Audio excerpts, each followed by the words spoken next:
On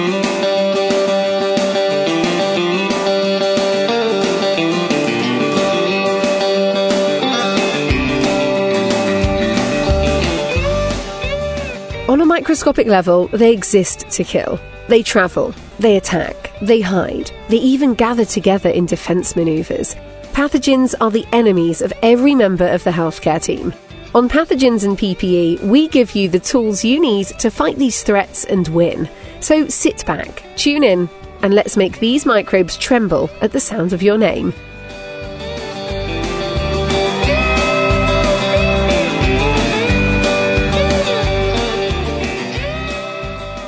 Hey everybody, I'm here with my co-host Frankie. This is Jill Holdsworth, Manager of Infection Prevention at Emory University Hospital, Midtown in Atlanta, Georgia. Hi, and my name's Frankie Catalfumo. I'm an infection preventionist at Inova Health System in Northern Virginia, and I'm your co-host.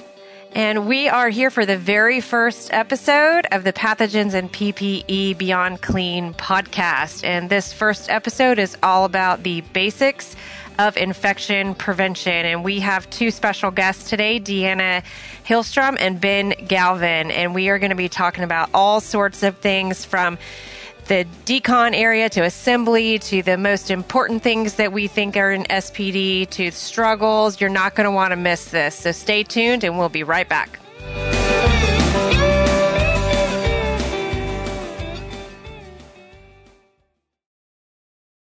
Hello, everybody, and welcome to the first episode of the Pathogens and PPE podcast with Beyond Clean. I'm here with my co-host, Frankie, and our awesome guest, Deanna and Ben. We're so excited to be here with you, and our first episode here is going to be all about the basics of infection prevention and SPD, and this is so exciting to have a whole season dedicated just to infection prevention. I can't tell you how excited we are to be here, and we hope that all of you guys are excited to be here too. We're going to start this off with letting our two guests introduce themselves. Why don't we start off with Deanna? Good afternoon. I'm excited to be here. My name is Deanna Hillstrom. I am a manager of infection prevention for Novant Health in North Carolina. Awesome. Go ahead, Ben. I'm very excited to be here. My name is Ben Galvan. I'm the Director of Infection Prevention for HCA Florida South Tampa Hospital and HCA Florida West Tampa Hospital. Awesome. We are super excited for you guys to be here. And I want to start this off with just kind of like an easy question to get us rolling. And I'm going to ask Frankie to actually answer this one too, just to get us all loosened up a little bit. What is so exciting to you about sterile processing and infection prevention? What really gets your passion going about sterile processing? Frankie, why don't you get started? Yeah. So when it comes to sterile processing, I think it's pretty much a big puzzle. You're trying to connect all the dots and how it relates to patient safety. And it's a pretty complex puzzle, and not everybody wants to play with it. But for those people that really decide to dabble with sterile processing, it's a really great environment. And I just believe that hopefully with this podcast, we can get more people involved in it. But it's truly where a lot of patient safety can be enhanced. And that's why I really enjoy the complexity of it. I really like puzzles, and it's really what attracted me to sterile processing, especially as an infection preventionist myself. Awesome. And I just have to also brag on Frankie a little bit. He's one of my fellow IPCRCSTs.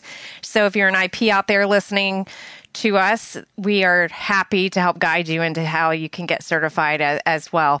Let's throw it over to Ben now to go first with this one. What really gets your juices flowing with SPD? Sure. So it's a subject in infection prevention that's not always intuitive. And it's something that a lot of us don't have a background in. And as infection preventionists, we love to learn. We love to learn something new. What can kind of help prevent infections in our patients, not only on the floor, but kind of in the background. And as someone who came from a background field like microbiology in the lab, I love learning more about those ancillary departments that we don't always get to see. And sterile processing is one of those areas where there's so much to learn and so much to digest.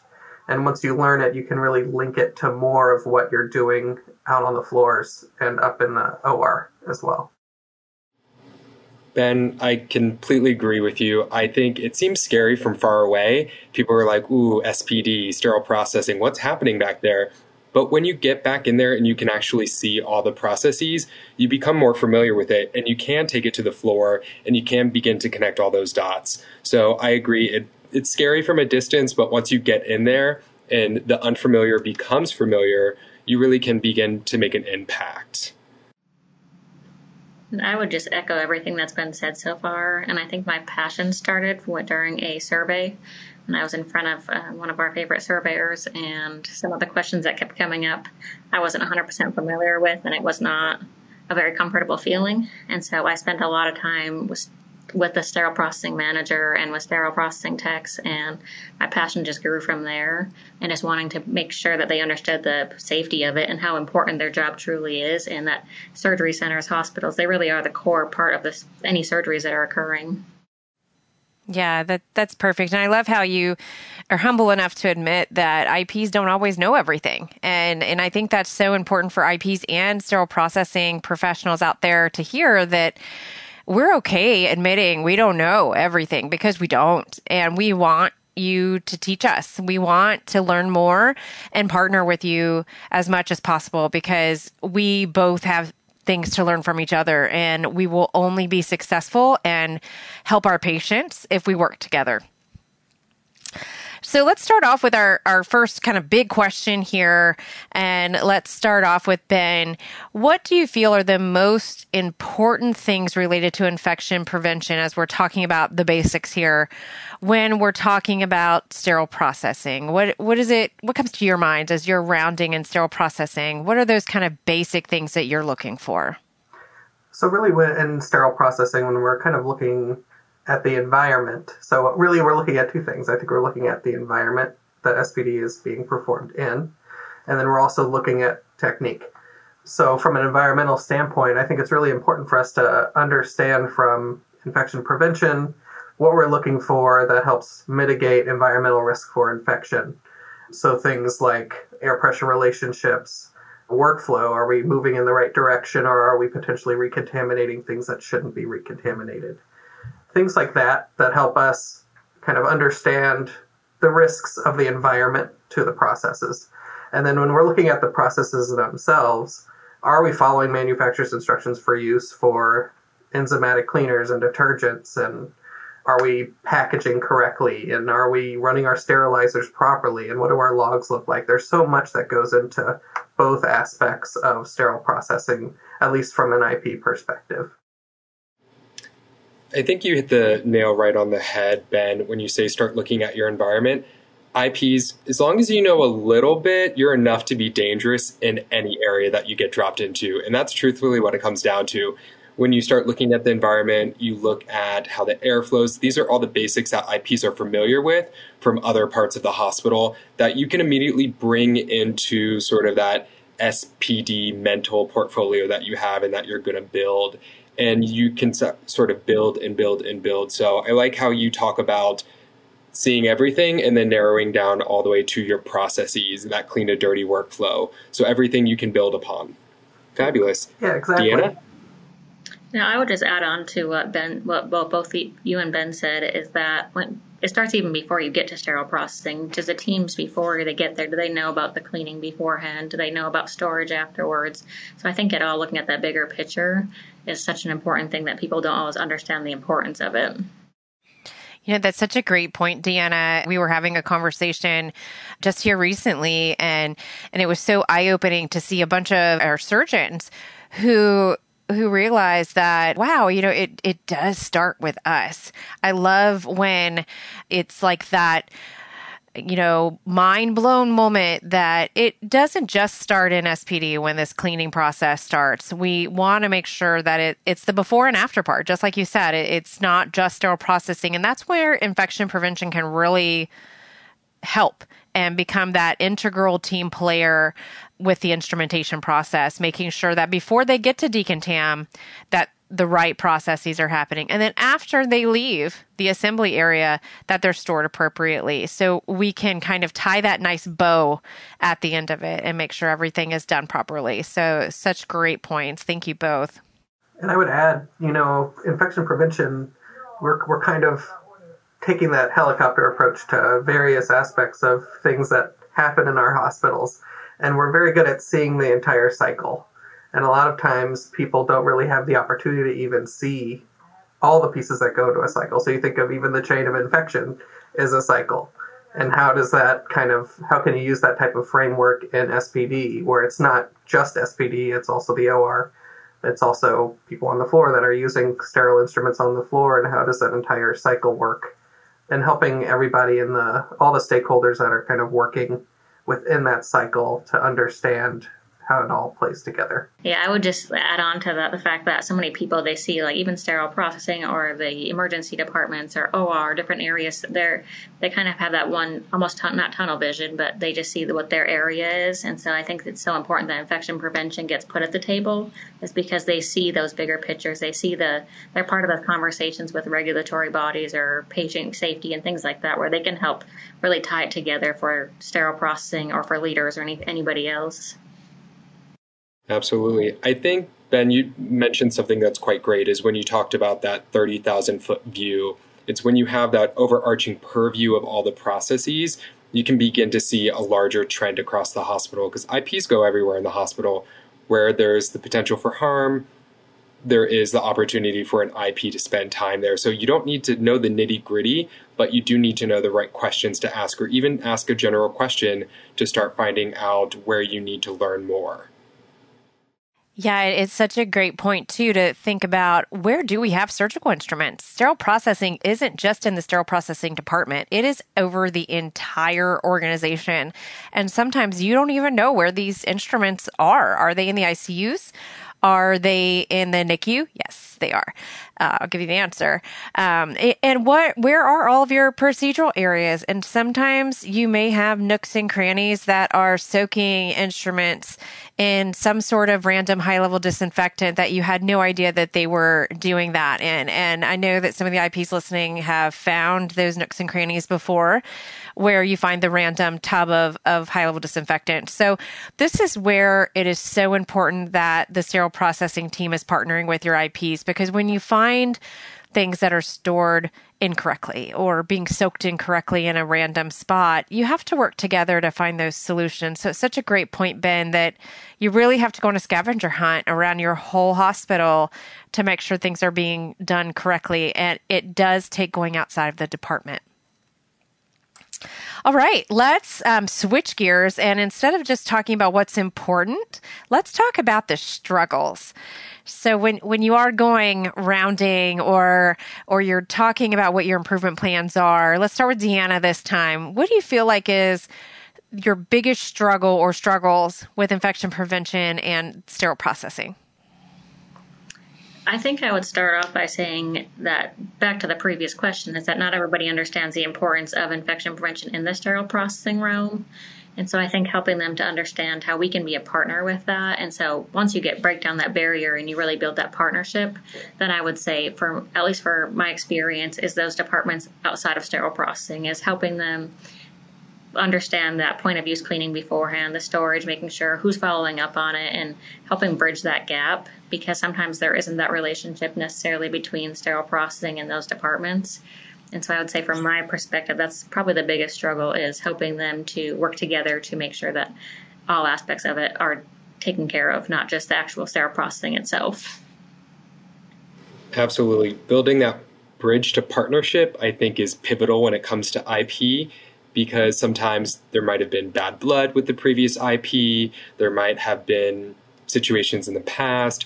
You kind of got to begin to help say, hey, I'm kind of your sidekick with this. Like, you're Batman, I'm Robin, and I'm your sidekick, and I'm going to help you go ahead and foster that sort of connection. And look, I have all these tools in my utility belt, and I think we could go ahead and make sure that we're doing a really good job here. Yeah, I would definitely agree. Relationship building, even outside of SPD for infection prevention, is integral in making sure we are effective in what we're trying to accomplish. I would also say, I think one of the biggest struggles, even for me, was just stepping into the space and knowing where to even start. As someone who's never worked in the space, it's hard to even know where to begin when you're trying to do like a gap analysis of your processes and where your opportunities really lie if you don't even know what you're looking at. So that kind of goes hand in hand with that relationship building. You want to learn from your partners at SPD so that you can then begin to actually use your infection prevention eye to identify those opportunities that they might not even realize they have. I know from personal experience, there's so many details to learn about different things that occur in SPD that some people who've worked in there a long time don't even realize. And that's not their fault. It's because no one ever told them or no one ever explained it to them. So it's really, really important to have that partnership and build on that so that you can really start to kind of come together and build a safer environment, safer processes, not only for our patients, but also for our team members and colleagues. Yeah, absolutely. And as far as talking about struggles, we are going to have some later episodes on compliance and survey readiness. So make sure you tune in to the entire season so you can get some of those tidbits. But I do want to zero in a little bit more on partnership. I hear a lot from my IP and SPD colleagues on the struggles they have with partnership between IPs and SPD. So I really want to get a little bit more into this on how we can better partner as IPs with SPD. So we've talked a little bit about how we know we need to just go in there and we need to observe more. We need to just say, I don't know what I'm doing. But what advice would you guys have for, let's start with IPs who are newer. Like you said, Ben, you were newer. How do you just start that relationship with SPD, whether you're new or you're new to the field? What do you have as far as advice for those IPs? Sure. So I think it's important to, well, first of all, you need to understand what position you're in coming into IP. Some people actually start as the sole IP, kind of that manager leadership role without having the title.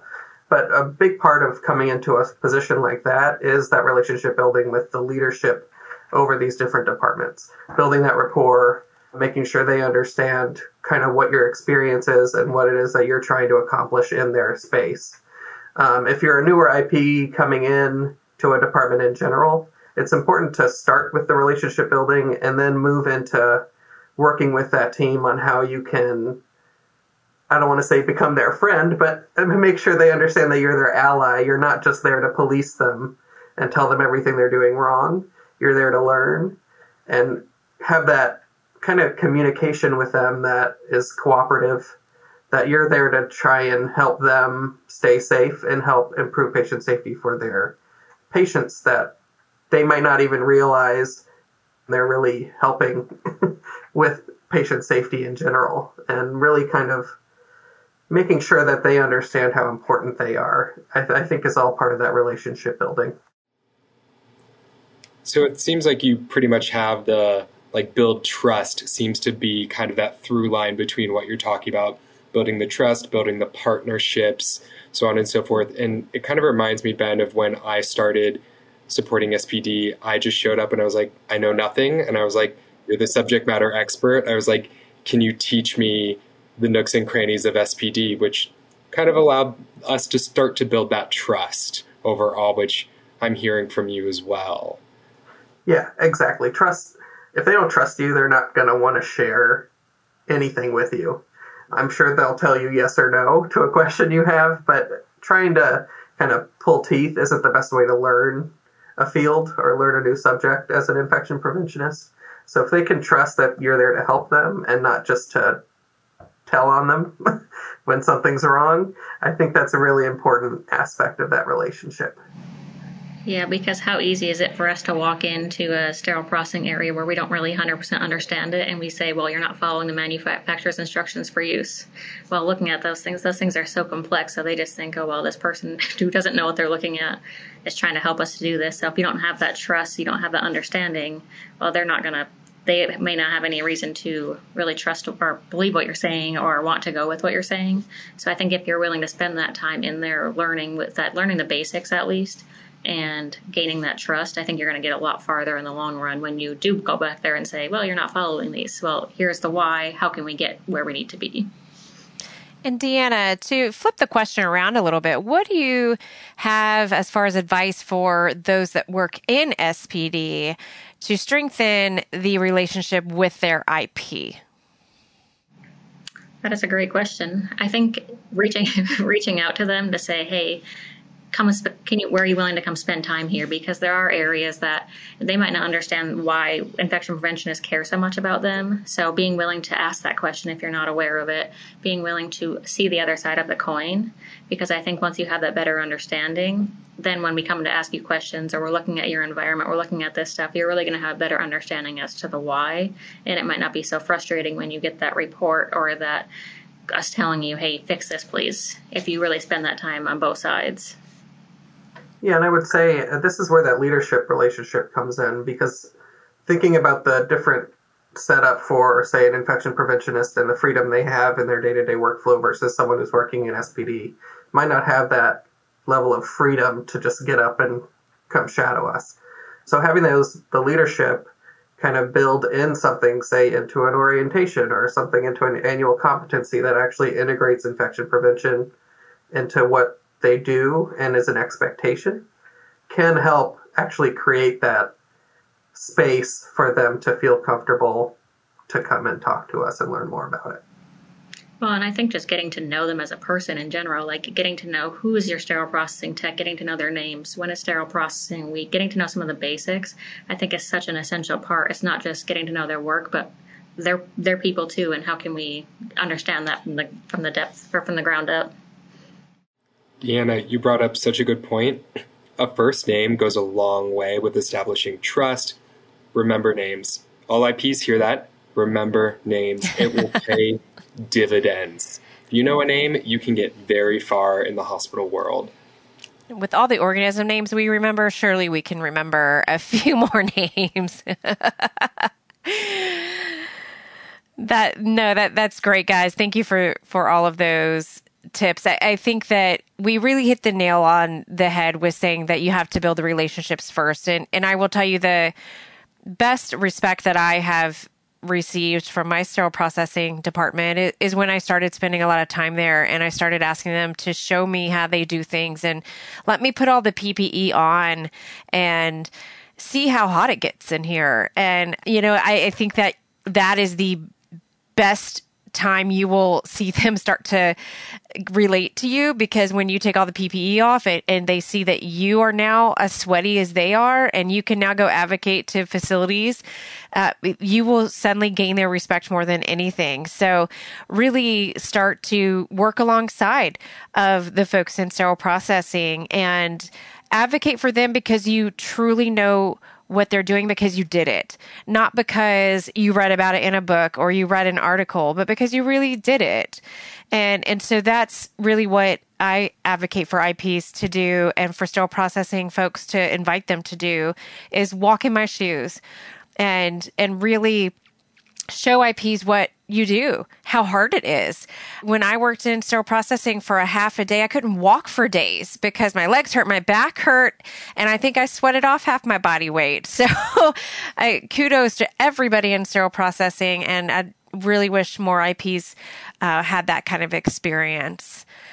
All right. So we are almost ready to close this session, this first session of the Pathogens and PPE podcast series. And this has been so great kicking off this season. I want to give Deanna, Frankie, and Ben a chance to just give us any last tidbits that from IPs to SPD, anything that they want to say as some last words. Deanna, anything that you would like to say to our friends in SPD?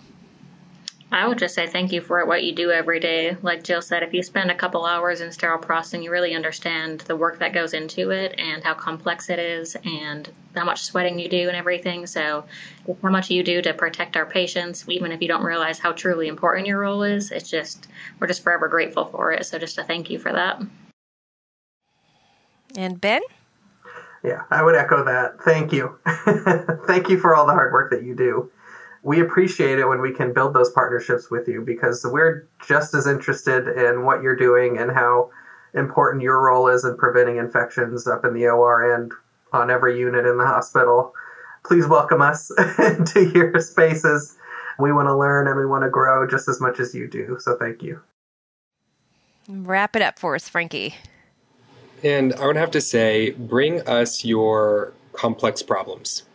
I think when you need some more people to help advocate on your behalf, IP can really see how not only it's an issue in SPD, potentially an issue in other places as well, whether it be the OR, the inpatient units. It largely is more than SPD, and we can provide the backup that you need to help you get what you get. So bring us those complex problems, and it's also letting us know we've got your trust as well. When people are like, hey, I have something I'm going to show you.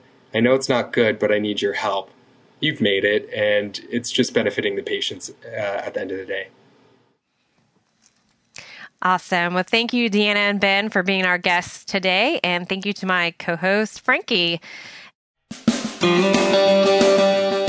As we learned in this episode, you don't need to know everything when you're going into SPD, but knowing a little bit will help. And hopefully this episode will help you learn a little bit more, so that way you can get in SPD and continue to learn a little bit more, so that way you feel confident and comfortable back in there in the sterile processing area. And for those of you listening that already work in SPD, I hope that you are inspired to call up your IP and say, hey, do you want to come down here, spend some time working? Let me show you what we do.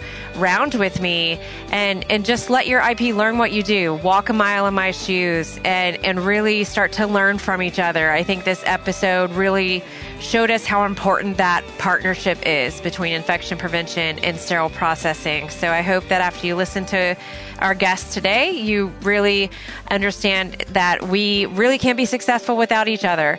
So we hope to see you on future episodes. And with that, we are going to wrap up today. Don't forget to wash your hands. And keep fighting dirty. Thanks for tuning in to this exclusive podcast series on pathogens and PPE. For more information and clinical resources to help you fight dirty, make sure to follow us on social media by searching for Beyond Clean and Transmission Control.